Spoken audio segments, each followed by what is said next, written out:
Brother, how has your week been? It's been good, man. It's been good. Enjoying the sun that we're getting. Dude, for real. Yeah, it's nice to see the skin change a little bit. Yeah. Get darker. Get the white strips Yeah, on. the teeth get whiter. Dude, Of something course. about like seeing your skin go from complete white to like at least some color. Yeah. It's a game changer. It's a Yeah. confidence booster. 100%. You're like, I'm back. Yeah. This is me. Yeah. I love it. Parker, how are you doing? Dude, I'm doing good, man. I'm doing good. It's a beautiful Tuesday evening. Yeah. Yes, sir. Yeah, man, no complaints. Santi, I'm glad you had the time to join us for this podcast. I'm excited to hear your story and what you have to say. Thanks for having me. Alrighty, man. So, I mean, we kind of all know what you do now. Owner, operator, founder, whatever title you want to You told me. fill in the blank there, of Flor Keeps here in Austin, Texas. But we'll get into that later, kind of in the latter portion of the episode. I want to backtrack and rewind to, where you started out of college, with VRBO. Mm-hmm. So if you don't mind just telling the listeners kind of that experience, and how do you like it? Yeah. Well, that's funny. It's quite the opposite. I don't know if I would say was the way I'd describe it. They always Really? said that your first job wasn't going to be the one that you loved the most. Uh-huh. So like once you kind of get your head around that, then the rest sort of falls together. But out of college, I applied for a company called Home Away, which was initially what ended up becoming VRBO down the line. Pretty much a vacation rental company, right? I really liked their business model. The idea of vacations and travel is something that I've done my whole life. Mm-hmm. So to work for a company that, brings that together for travelers and property owners, I thought was really interesting. But as entry-level jobs, you have to start fairly, low. And so I was doing customer service. So I was taking inbound calls all day from distraught customers, travelers, distraught travelers, and even owners. So what do you mean distraught? Like, So- I show up to the Airbnb and it's locked or something? Or? I Yeah. bet you had some interesting phone calls there. Man, exactly that, right? Someone has spent the whole day traveling with their family cross country, the vacation of their dreams. They show up to the property. It's 11 p.m. and there's maybe no signal in the mountain, and the owner hadn't sent them the door code yet. Right? And nightmare. my job is, let me call the owner and see if he picks up. No answer. What do you do in the middle of the woods in Colorado at 11 p.m.? I mean, you got to rebook them, right? There's a whole Right, process. yeah. You try to find alternatives that you can house them in. So that's pretty much like the whole day. You like save someone's vacation on one call, press end, and the next call's coming in, and you don't have a clue what's happening. So the next my one, goodness. like one short story was an owner called me and said, "Hey," I'm like, "Hey," he's like, "A traveler axed my front door down. No. It's a full mahogany wood door, and God forbid I didn't answer the phone, and the customer couldn't get in the house, so he had an axe in his truck and axed the front door down. What are we gonna do?" I'm like, "Let me put you on a brief hold because I'm gonna need my supervisor. I'm gonna need sparkling water." Calling the cops, bro. Calling all the support. Man, so it's an interesting job because you meet so many people, and it's always different all the time, but it's very rare that any of the conversations ended up being positive, or even after doing backflips for people, the gratitude that you get in return is very little. Right. Yeah. And then you put your headset down and you look up and you're still in your cubicle. You're like, I'm exhausted. Yeah. Right. And so everyone else around you is doing the same thing, putting out fires. So the first job wasn't fantastic. And since I knew that, and I knew I wanted to grow in the company, I tried to get in and out as fast as I could of that role. So I worked super hard. Like So, try and climb the ladder, is that what you're saying? yeah, right. It's like I would make sure my numbers were the best of the team, making sure my customer satisfaction surveys were always the best. So I worked hard as fast as I could to get up as high as I could quickly out. So it only took me 5 months. So I got out of that and then landed into my account management career, which was super fun. because I was given an account list of anywhere from 200 to sometimes 90 property owners. So I would talk with like Coop, who has like 60 properties in Colorado. He'd be like, hey, Santiago, tell me why property 1249 is underperforming. And let me show you why. And here's what your competition's doing. Their pictures are doing this. Their captions are showing that. They're organized this way. So before we even touch your pricing, let's lure in customers to ensure that they know every little bit about your property so that it makes it more appealing. So that was so fun. So did that up until COVID. Yeah. So from 2018 till 2020. Okay. Like Yeah. 2-3 years or so. Yeah, about 2.5 years is Okay. my stint at VRBO. Okay. It was a blast. So you say your stint. So I guess that foreshadows that it came to an end. A shrieking halt. How so?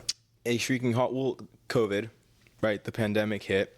When it started to creep up on us, the rumors were starting to come around. Hey, there's this virus. Just keep an eye out. Be safe. Stay sanitized. All that stuff. So we went home, right? We all started working from home.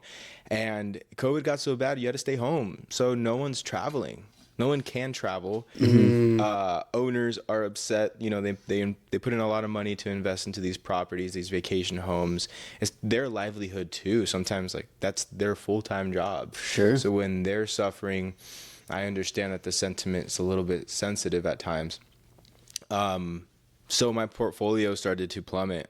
Right? No one's performing well. You're trying to come to solutions, but there's only so much you can do given the gravity of it all. And when that shifted, everything started to just make no sense, right? The metrics didn't really align with the purpose of what we're trying to do.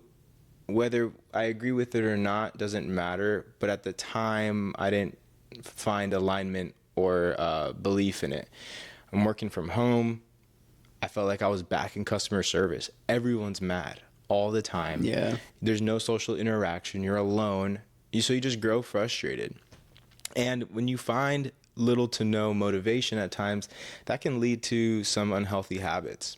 And unfortunately for me, I made the conscious decision to not be so upfront and honest with my performance.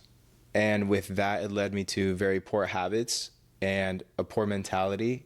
And with that, it gave the company more of a reason to cut costs and let me go. And rightfully so. I would say I shot myself in the foot. I knew that I wasn't giving it my all, and it could have been a possibility for me. And reality hit. It's like, all right, well, you want to act this way, then we'll show you to the door. And at the moment, I was like, fine, like, I'm good. Like, I don't care. Like, times were tough. Like, this sucks anyways. So I had such a poor mentality that even at the exit, I felt like I was the winner of it all. But after you take time and really evaluate your situation and realize now I'm jobless, what did I do for the last 2.5 years? I worked my butt off. You know, I made really valuable connections. I had a lot of people believe in me, had a lot of mentors, inspired a lot of people along the way to better themselves and find opportunity. There was a lot of value in the hard work that I had put in that I decided to really just toss into the bin based on a poor attitude. And so I fully blame myself for doing that. When you first, reality kind of hit and you realized, you're unemployed, and how'd you feel just emotionally? What was that like? Initially, just even more frustrated. But as the emotions start to settle, I felt a lot of shame because I felt like a lot of people down. I let myself down. I worked very, very hard to achieve some of the goals that I had met up to that point. At the age that I was at, I threw that all away. And at that point, that's a reflection of your character. And that's what hurts the most, is you have a group or a community that, in a sense, can look up to you, feel like they can have a sense of faith and belief in you. And when you toss that, that's where the detriment sort of sets in. So I started to feel really sad. I was depressed for a while, frustrated more so at myself. I stopped pointing fingers and started to look into the mirror and was like, I'm the one to blame. Take accountability for your actions. What are you going to do? And that was tough because it's not like you lose your job. It's like, let me get back on the job market. It's like the world's falling apart, y'all. right? Yeah. No one knows what's going to happen. No one's going to hire during COVID. So it was a very scary time, and that was heightened even given the circumstances globally. So I felt a lot. Very blessed, though, that I had a community to kind of express a lot of these situations with, friends and family. So I wasn't completely alone, but I knew the journey back up the hill was going to be a solo mission. And that was super, super daunting at the time, especially when you had to isolate. The worst thing you can do in those times is feel like you have to isolate yourself. Right. And it was a requirement by law. It's just like a very, very bad time. Yeah. So I would say that was one of my lowest points ever, for sure. People define who they are and their identity in the job or the occupation they have. Mm-hmm. And so I'm a lawyer. Oftentimes I introduce myself. I'm Cooper Fife. I'm a lawyer. You know, like it's just an innate thing that happens, a habitual thing that us human beings do. We kind of define who we are in association with our occupation. So after you were let go by VRBO, did you almost have a period of time where you felt you didn't have a purpose or a way to contribute to life, to this earth? Or in another way, did you lose who you were and like the person you identify as? Yeah, that's a great question. I would, truthfully, I at no point tied my worth or value to the job that I had. I tied a lot of worth and value with the community that I had built around me and what that job and the environment allowed me to have. So after losing that job with VRBO, I lost that community entirely. And a community that inspired me to be better, a community that supported me when things were rough, gave me a lot of resources, lended a hand, even from a personal standpoint, outside of the office too. I really felt like I had lost a sense of myself because I couldn't be myself anymore. I couldn't be anywhere to be myself. I had to be by myself in these repercussions that I'm dealing with. And that was like the biggest punishment ever, was like losing the community and the reputation that I had built for myself. That was certainly the toughest part. So I didn't get to lose myself, but I got to lose the opportunity to be myself.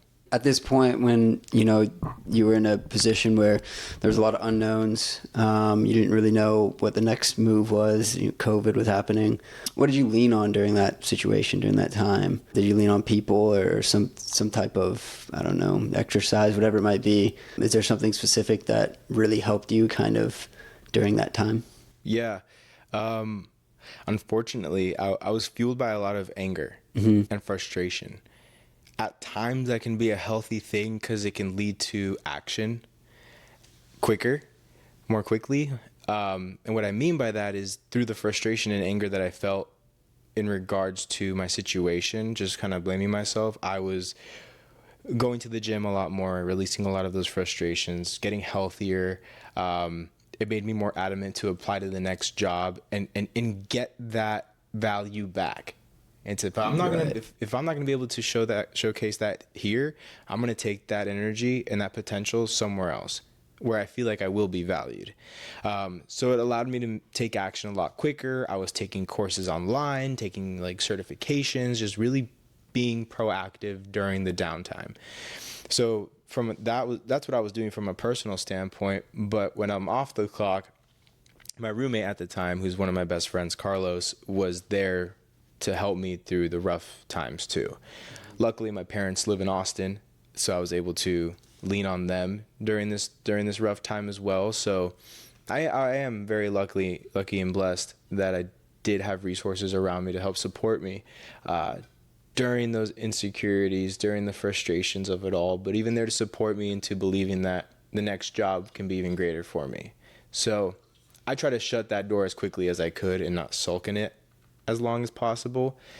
COVID also, with all of its uncertainties, led me to be more proactive because I didn't know what was to come with the world. So I needed to make something happen now. Otherwise, who knows what other opportunities I could potentially miss along the way.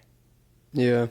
Right. So it seems like you took a very proactive active approach to your situation.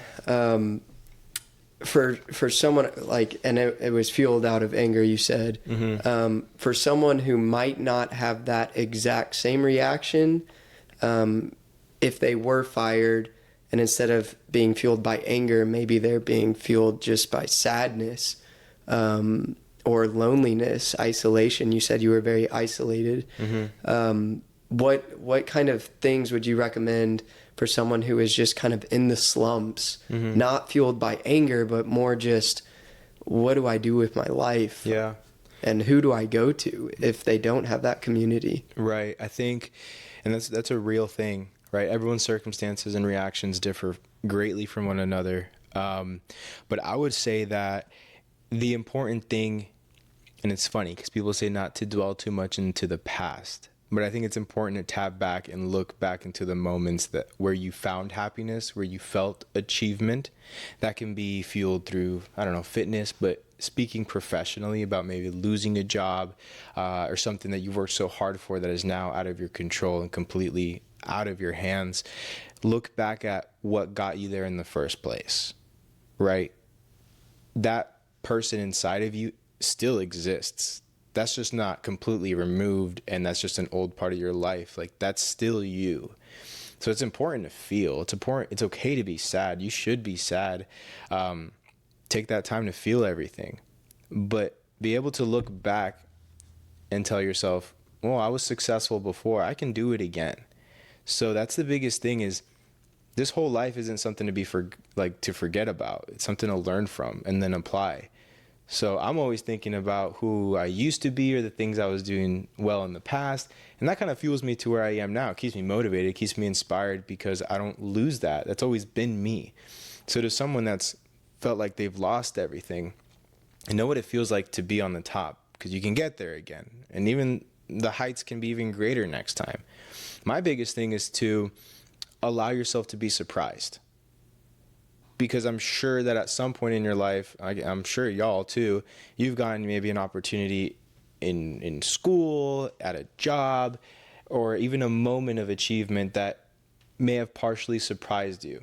And that came with a leap of faith too. And you never thought maybe you'd be able to feel some type of way or get to a certain point. You couldn't have predicted it. So like allow yourself to give room in your life to be surprised. So be sad, feel it, get frustrated. It's okay, but know that there's potential for things to be greater. And no interesting story in life is a perfect path. All the most inspirational people in the world always talk about the mishaps, the downfalls, and then the hero's journey on how they got back up. That's what people want to hear, not the perfect story. So know that your downfall is probably your greatest strength, because that gives you something to talk about. That gives you an opportunity to be greater. That gives you an opportunity to tell people how you got out of that. So find comfort in that. That's what I would say. Dude, I love that. I love that part about the leap of faith as well. You know, like put yourself in that position. Dude, and allow yourself to be surprised. Yeah. I mean, it's a little off topic, but I allowed myself to be surprised recently. I'm happy in my current job, loving it. And then just out of the blue, I have one connection here in Austin. He knows another guy who knows another guy. And I get a job position with Buc-ee's. Like, wasn't even looking, wasn't even interested.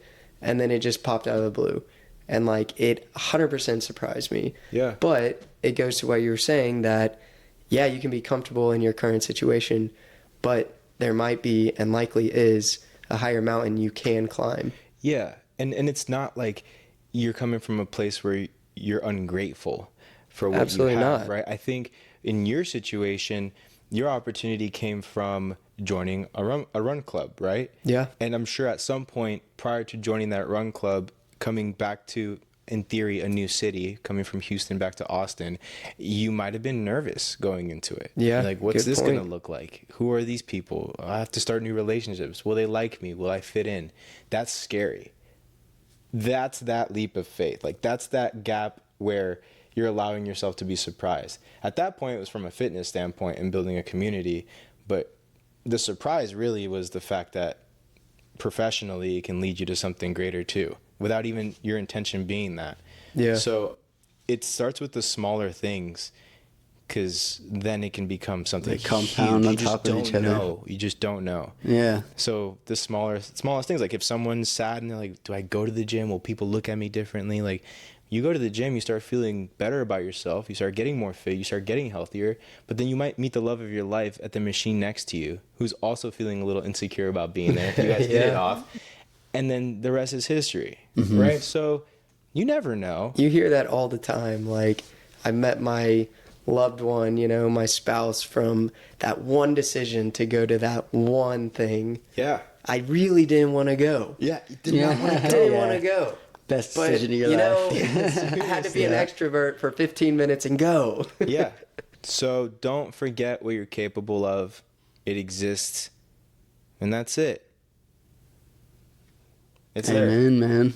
Going back to, you know, kind of your idea of being surprised and being open to the ability to be surprised.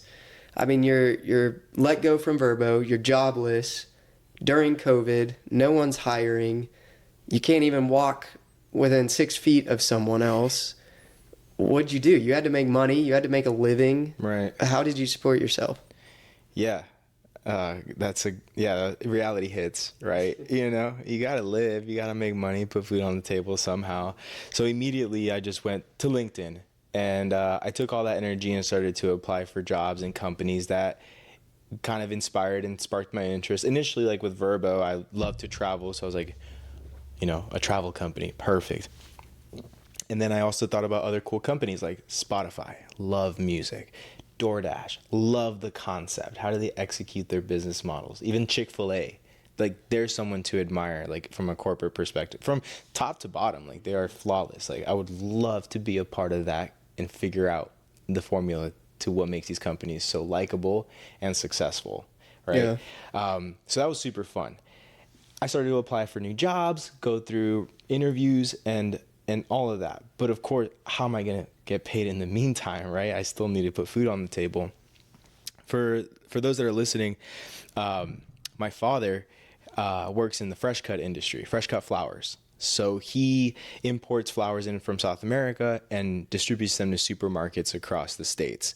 And he's been doing that for well over a decade. So when I went to my parents and I told them just how silly their son was and how down bad I was, of course, like any good parent, they're going to lend a hand. So my dad was like, look, it's not the most glamorous job, but I need someone to help me pack boxes in my cooler for all the flowers.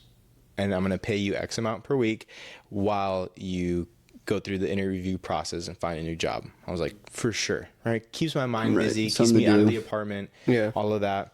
So I'm packing 500 boxes full of buckets and flowers and all that stuff. It's just exhausting, laborious role with my headphones in that didn't require much thought at all. So I had to check my ego at the door and say I was walking into work every day with slacks and a nice shirt and, you know, standing at my stand-up desk and my cup of coffee, you know, killing it on calls. And now I'm wearing sweatpants and a t-shirt and running shoes, packing up boxes, like totally different. But it gave me a lot of time to think along the way. It allowed me to learn more about my father's business. And anyways, I continued the interview process. I even made it to the final round with DoorDash from a corporate level, and then also like a healthcare company here in Austin as well. Final round for both, and didn't get either of them. I was back to ground zero. And I was so mad. I was like, what's going on? I'm doing all the right things. I know what I'm capable of. Why is it just not working out? What'd you feel when you got those two denial letters or rejections? It was one day after the other. No. Yeah, Really? It was like, no. It's like, cool. I had the interview today, at least for the other one. I find out soon. Next day, no. I was like, no way. I mean, did you go into a panic? I was frustrated. Just because a lot of those decisions tend to be out of your control, and whatever you believe you deserved, someone didn't see. It kept me motivated though, because I had gotten to the final stage of such companies. Yeah. So I was like, cool, if I can get there, I can go do that here and here and here and here and Right. here. And Yeah. whoever says yes is going to be the best fit for me. Well, here's the thing.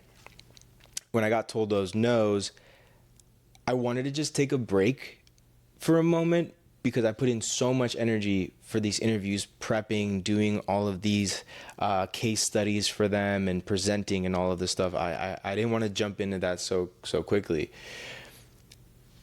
Now, pause there. Before COVID, my father had a flower show to attend in Bogota, in Colombia. And he leaned over to me one day over dinner and says, hey, do you want to come to Colombia with me and come to this flower show, take some time off of work and just keep me company? I'm like, yeah, Hell I would love yeah. to. Let's go. So I submitted the PTO. I go to Colombia with him and I go to this insane floral show.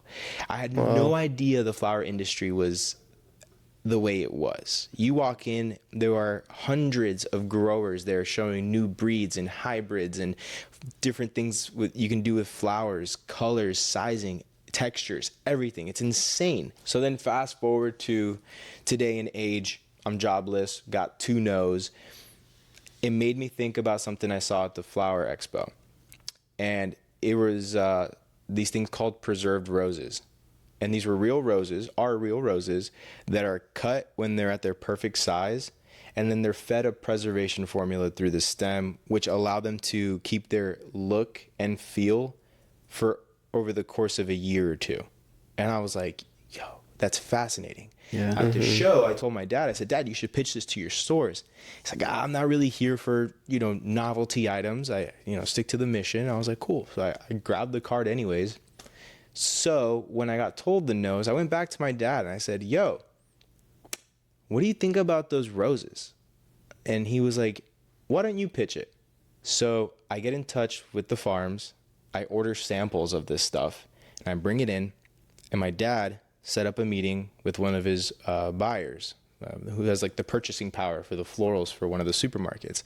So I do this big presentation. I'm like, these don't die. They last over a year and you don't have to worry about watering them, right? Keep them indoors, 0 maintenance. If they don't sell this week, they'll sell next week. And if not next week, the week after. So how does it work?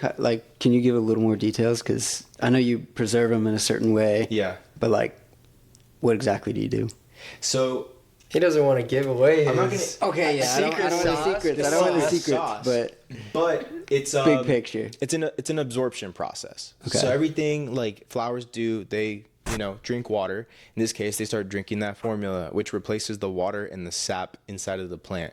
Those 2 ingredients are what keeps plants looking alive and fresh. And when you're able to replace those 2 main ingredients, you just keep a perfect looking flower for good. It's magical. It's magic. It's insane. So I pitched it. And I thought it would be a good alternative to fresh cut. Something new, something long lasting. You sell the story, the idea that it's meaningful and everlasting, right?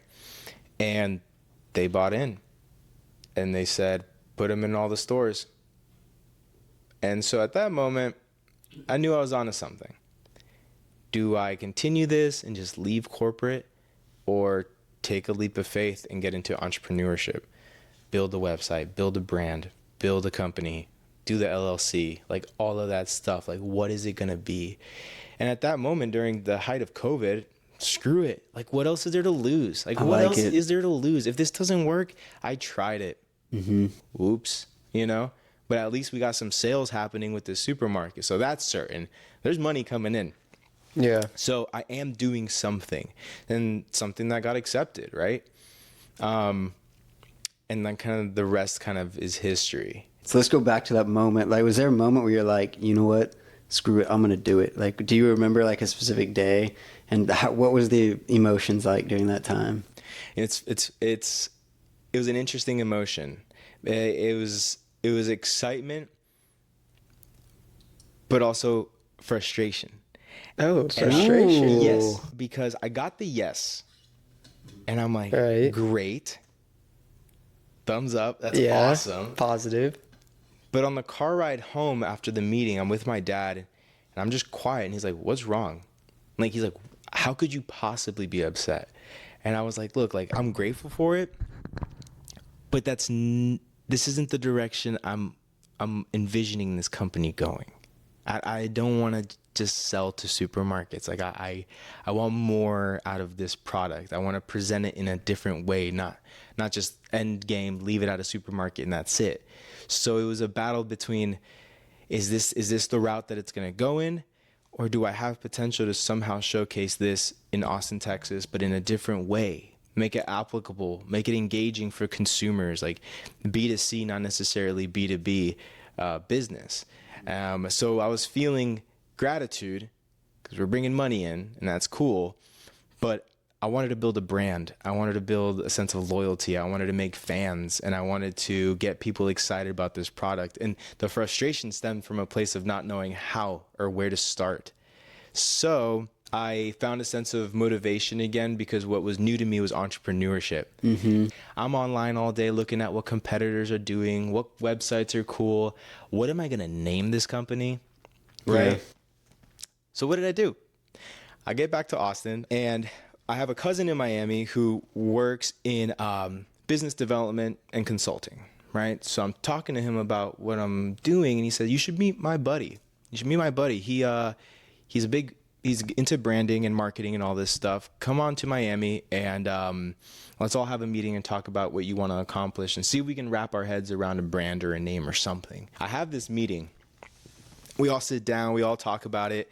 After identifying all those key factors about what the company can become, we all sat down and it's like, okay, this product really is for keeps.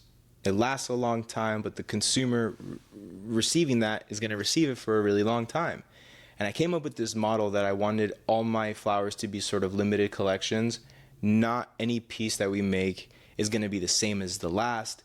All the colors are only going to be around seasonally. So what you get really is for keeps. Like your neighbor's not going to have that same bouquet because we're out of stock.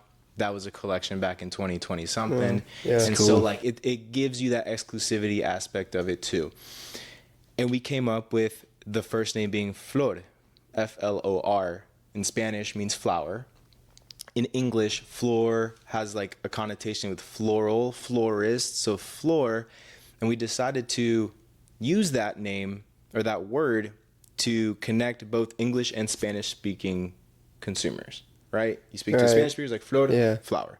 Yeah. Flor, floral, florist.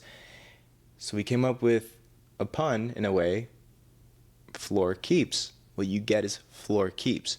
So at first I was like, I don't know, man. I don't know. It's kind of cringe. Like, I don't know. It's a little cheesy. Like, are people going to gravitate towards like just a funky name? Are we just going to be like a wacky brand? Like, we're Flor Keeps. Like, I saw it differently. But after having the conversation, after coming up with color schemes, the font of the brand, the logo, all of that stuff, it started to become a little bit serious and friendly, but more serious and not as wacky and goofy and groovy like I was imagining it in my head. So we came up with Flor Keeps. What you get really is for keeps. So that was the start of something great. I had a name, I had a brand, I had a color scheme. Let's get to it. Let's start building a website, a social media presence, all of that stuff. So that was the birth of Flor Keeps in 2021. March of 2021 was when I started the LLC for Flor Keeps. That's awesome. Mm-hmm. Here we go. Yeah. And it's definitely expanded beyond that. Something like that. And we can talk about that in a sec. Quick question. So, I mean, that's a big decision, man, to be in the corporate life, to get let go, to constantly look for other avenues for a job, and then ultimately making the decision to go out on your own, take that leap of faith, jump into an arena that you've never really had experience in, and just the amount of work it took, works, blood, sweat, and tears, labor hours, the social media, the website, the LLC, the trips to Miami, like all that. For someone out there right now currently either in a corporate job and they dislike it, they're ready to leave, they're ready to take that leap of faith, but they're hesitant. they're too comfortable where they're at. They know they could have a higher mountain to climb, but they're not willing or wanting to climb it at this point. What motivation do you have to those people out there who know in the back of their mind that they should take this leap of faith, but they haven't? And then also to those people out there who have taken the leap, but nothing has come to fruition yet. Yeah. Two parts to that, right? Two different forms of journeys. Long question. Yeah, Sorry It's a about long that. question. I have a longer answer. So buckle in. We'll start with the people that are hesitant about even starting it, right? It really comes down to two things. One is, how much do you care about it? Like, yeah, you want to like own your own business and start your own company, and like that's great and all, but like, what is it? And why do you care about it? Why is it important to you? Right? I think people misconstrue, and it's like, I gotta come up with something that people are gonna love. What's the next wow factor? What's gonna be different? What's gonna get the sales? What's gonna drive people to like this? It's like, dude, like, look in the mirror. Do you like it? Right. Like, are you passionate about the mission that you have for this potential product? Yes or no? And the answer is no. You're gonna fail. You may not fail. You may build a successful company, but your story is going to suck. And people are going to grow bored of that. There's nothing worse than someone talking to you about, oh, I do this, I do that, I do this, I do that. And it's like, great, like it's successful, but like, why do you do it? Like, what drives you? What makes you personable? Back to your original point, it's like separating yourself from your job. Yeah. Santiago is not Flor Keeps. I don't find value in the company that I have. I find value in what I get to do with that company, which affects what it gets to do for other people. That's my goal. So to anyone that wants to take a leap of faith, what do you care about? What do you like?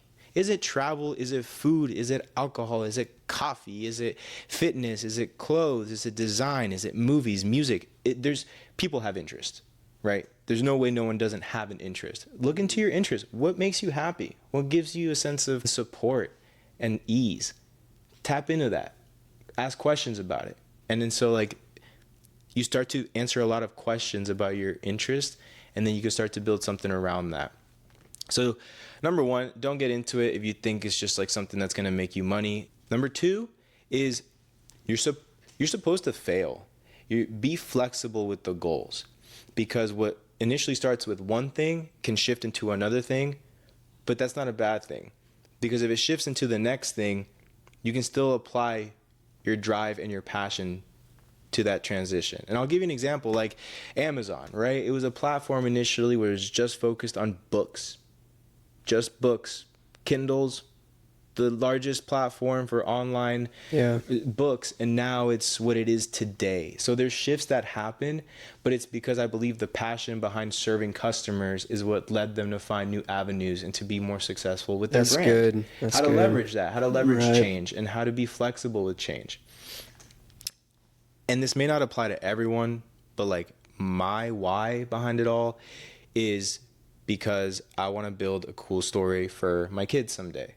Like, I want their dad to see the down bad and be honest about it, know that I've failed and that it exists and that there is a way out doing X, Y, and Z. Because if you just like put on a smile every day and you're like, everything's perfect, everything's great, it's like, where's the inspiration come from? People like to think that success is about the flashiness at the top, but like, talk about the blisters and the blood and sweat and tears on your way there, kind of thing. So I'm building a story for my kids. I want my kids to see what dad did. Now, I'm not saying that they need to do exactly what I did or get into entrepreneurship, but it's to get into a field that answers their why. If they're inspired by singing to people, dancing to people, making art, that's cool. If it fuels you, it puts a smile on your face and you wake up every day and you're like, hell yeah, this is dope. Like, keep going. Yeah. Right. I think your second part of the question was if someone that's already in it Yeah. and They're putting the blood, sweat, and Yeah. tears, but nothing is coming to nothing's coming. fruition. Dude, normal. Endless nights where, yes, I started this thing, but I'm like sobbing. Like, I'll remember one night I was in my apartment and I just like was so anxious about like, am I doing the right thing? And I just got very, very emotional, and I had to like pull my roommate Carlos aside. I was like, can I talk to you for a moment? Like, this is how I'm feeling. Like, I don't know if the right thing to do. I feel like I should just leave it and get back to corporate, to like what I know is comfortable, to what I know I'm good at. Is this madness really worth it? Yeah. And luckily for me, that community allowed me to continue that journey. Carlos was like, dude, listen, totally valid. If you want to go back, do it. But I really think you have something. I really think you have something. And I'm like, okay. Like, that's the validation I need, is like, if someone else, like real people, and you know who those people are in your life, look at you and say like, keep going. Mm-hmm.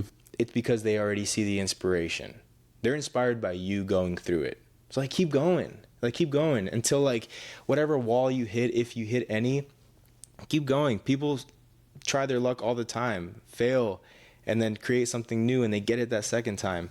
I guarantee you their why doesn't change, but maybe their product does.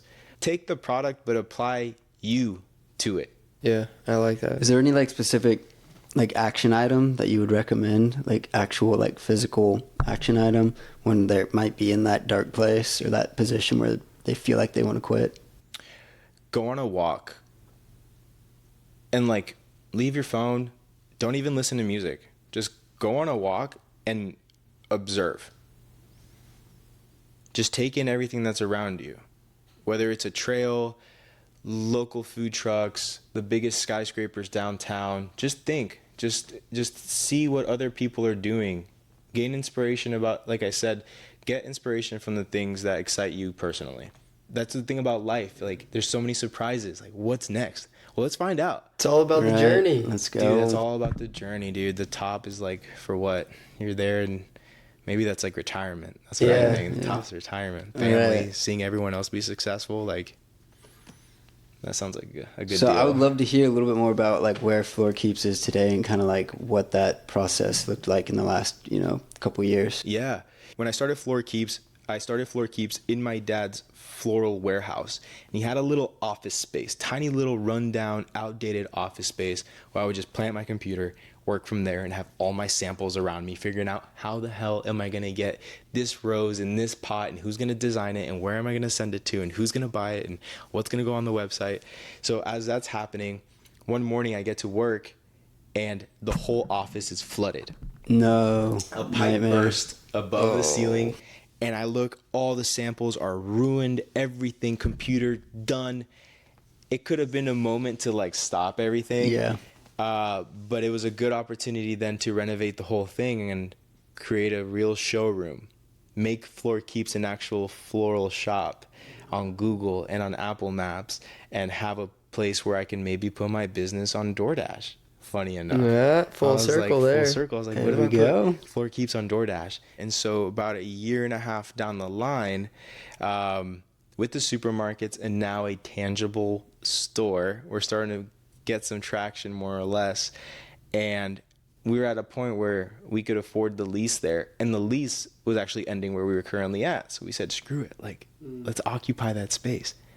And that then took us to the next level. We put in a lot of time and dedication to design an incredible experience of a store. When people walk into Flor Keeps now, music's loud.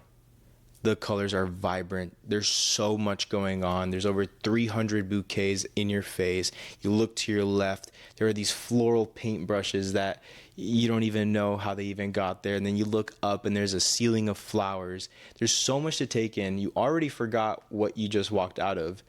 And you're coming into this shop wondering, what's next? I'm here for flowers. Where do I start? Yeah. Are these real? Help. What's going on here? It's like, welcome to Flor Keeps. Let's go. Dude, and it smells incredible. Yeah. Shout out eucalyptus and lavender, baby. Let's go. So there's a lot of elements that go into the experience that have yet even to do with the flowers. So it's changing people's environment was the biggest thing. I want people to walk in and forget where they came from. I want people to walk in and feel welcome and all of that. So Flor Keeps now, we're running on year 2 at this new shop. And, I won't forget obviously my father along the way, like, couldn't do it without him and his support. And what's interesting is during this process, I've seen a light in him kind of reintegrate, a sense of excitement again. But Flor Keeps now is becoming a household name, right? We're serving the Austin community, shipping nationwide. We've shipped to 48 states now. Jeez. We're in hotels, cocktail bars, restaurants, and because it's a product that's beautiful, it's sustainable, it doesn't require a lick of water.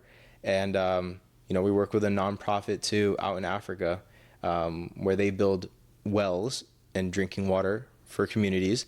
And since our flowers don't need water, people do. So a portion of our proceeds go and help those communities out there.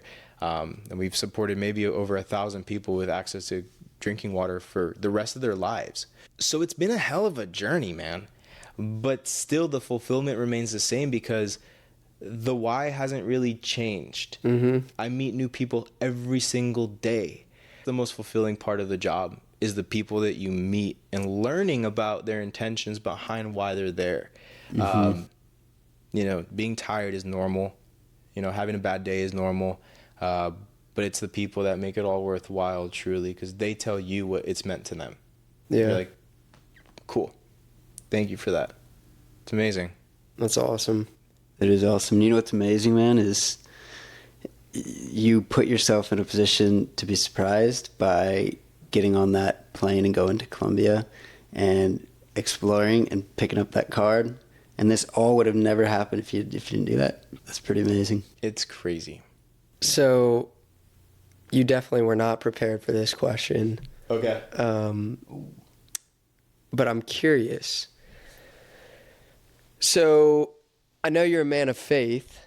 And I mean, God is very interesting in how he interacts with us in our daily lives and what his plans and purposes are for us.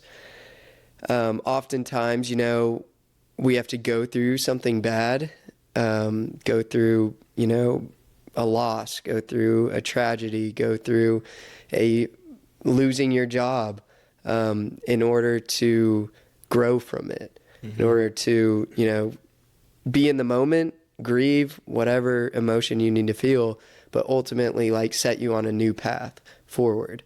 And I know that has happened in your life, losing your job, going to Colombia, going to Miami, going to your dad's warehouse, the flood happening, having to open a new shop, which was the foundation of Flor Keeps, which came to be Flor Keeps. And just seeing it grow from there. And so I'm just curious, how has God played a role in your development from corporate life to entrepreneurship? Yeah. It's an amazing question. It's an amazing question because there's no blueprint for it. I think the Lord has served me in many ways throughout my life in general that has allowed me to be the character that I am today. And it's because of the faith that I've had throughout my life that it has allowed me to overcome adversity, to believe in the good, to believe in a better day, to give the benefit of the doubt to others. Those are the key metrics that have allowed me to be where I am today. I can't say that there was a moment where it's and then I devoted my life to Christ and then this happens. No, I've just been a very faithful person my whole life. Faithful in myself, in my community, in my abilities, in my customers, in new products. God works through me in every way. And I'm very blessed for that. So I know that can seem like a very weird answer because there's no correct answer.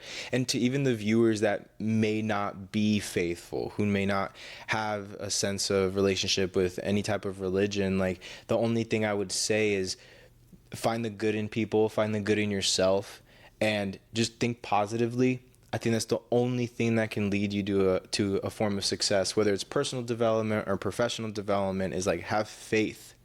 And that's the biggest thing. It's having faith in Christ is one thing, but have faith in what you have, what we're capable of, what we're given every day. have faith in that there's a betterment beyond what's happening currently. So whether you're religious or not, like, just have faith in yourself. And faith doesn't necessarily mean it may have a connotation with religion, but it doesn't necessarily have that connection. Faith can mean a lot of things. It can be shown in a lot of ways. And for me, I've had faith in God, but faith can be shown in a lot of different ways. And with that, it only gravitates positivity. Yeah. And in a forward motion, you have negative thoughts, and you're not having enough faith.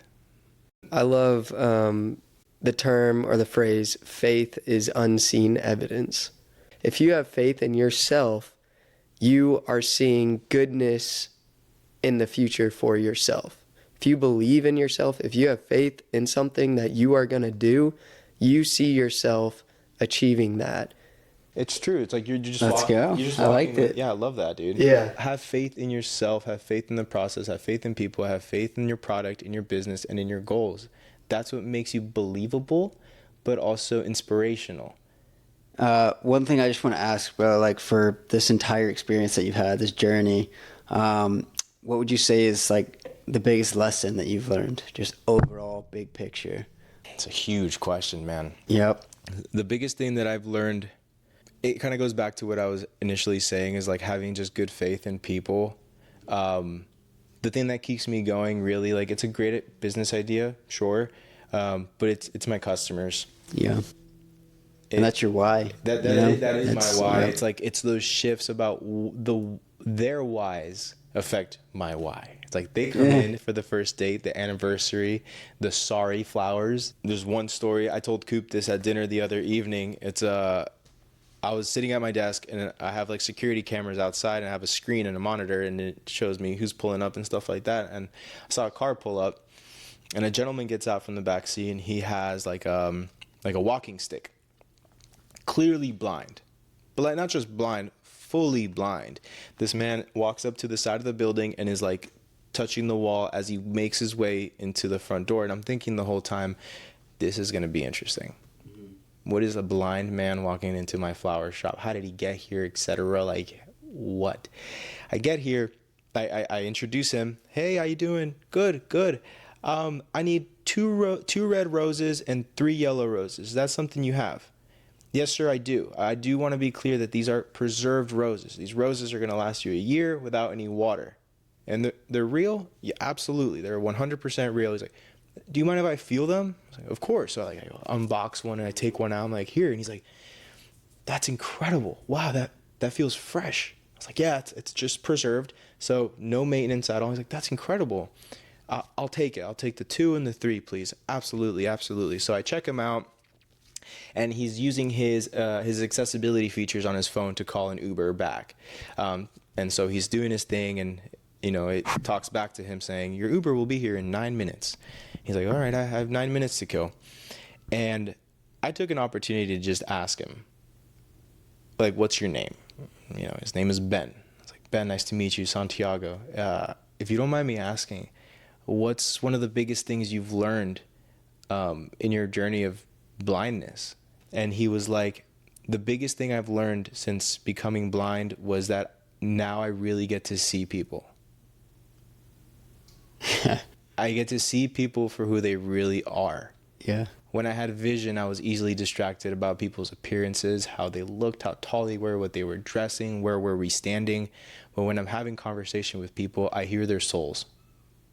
And so I'm grateful for my blindness, because now I get to see people.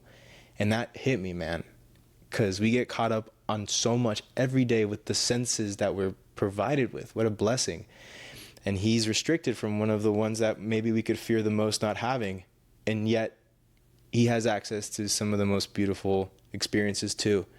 So I was able to provide him with these flowers, and I walked him to his Uber, and we had a very good goodbye. And I went back to my desk, man, and just cried. Dude, I'm so grateful, man. I'm so grateful. Like, who would have thought Flor Keeps? Because the whole point of experiencing Flor Keeps is the beauty of it. The colors, the flower ceiling, the paintbrushes, the endless wall of flowers. Like, the experience is visually stimulating. Yeah. And it's unlike any shop you've ever seen. It's unbelievable. And this man found value in my business and in my services just based on the product alone. Yeah. It's beautiful, bro. I'm so grateful for what I get to do. And it's those reminders that like bring you back. Yeah. Yeah. That's amazing, man. Yeah. Where can I go and buy myself a big thing of flowers then? Man, you can head over to the shop Hey. here in South Austin. We have one shop in South Austin. And the website is Flor Keeps, FLORKEEPS, florkeeps.com. We know we ship nationwide. And we're actually opening up a second location this year in Dallas, Texas. So where it all once began, when I first pitched the concept to the stores in Dallas. All We're now right. going to create a second location in Dallas, much larger space in a very up and coming area too, very hip as well. So we're very excited to get into that new mission and see what's to come, man. So thank you for allowing me to be a part of this journey with you guys. Thank you for the constant support. Thank you for also just bringing me back to earth just through this podcast too.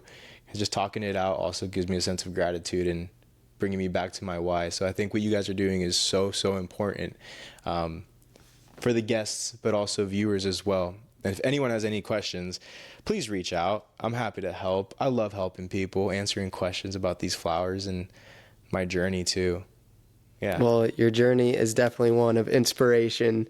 Thanks, my for guy. people out there. Yeah, man. Appreciate you, dude. It's an honor to know you. Well, Santiago, thank you so much for being on this podcast. Boys, thank you. I know for a fact that your story is going to inspire someone, and I'm excited to provide this episode for our listeners. It's going to be cool. I hope my kids see this someday. They will. We're going to be sitting in the living room and be like, Dad, you talk too much. And I'd be like, yeah, maybe. Go to bed. Past your bedtime. It's past What are you your doing? bedtime.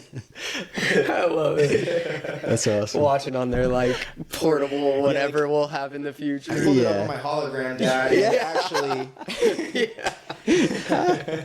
That's awesome. Awesome. Well, thank you again, guys, Santi. thank you Thanks, so much. Santi. No problem, y'all. Thank you.